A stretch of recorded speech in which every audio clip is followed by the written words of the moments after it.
The one and done reinforced bolts come with lock nuts to help stabilize the bolts, bullet tips to help with toilet alignment, nuts that don't require tools so you can't over tighten it.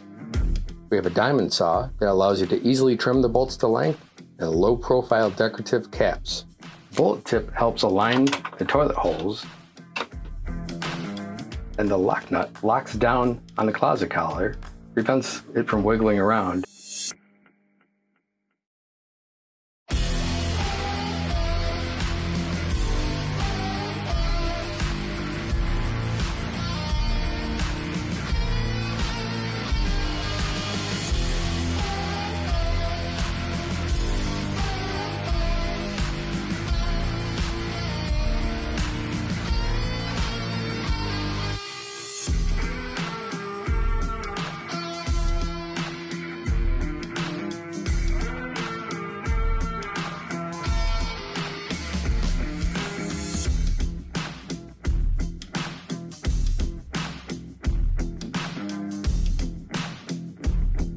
This flange measures a ½ inch below the floor.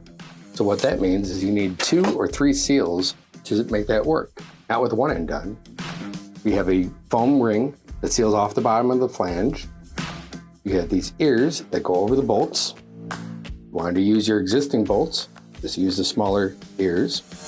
What this does is it allows you to use the same seal for 3/8 above the floor all the way down to 1.5 inches below the floor, and it automatically adjusts to whatever flange height or depth you have. So you just need 1 seal and you're done. Now let's see how the toilet compresses this seal.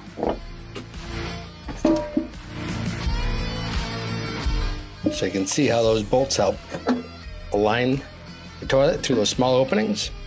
And you can also see how that seal just pops right back open.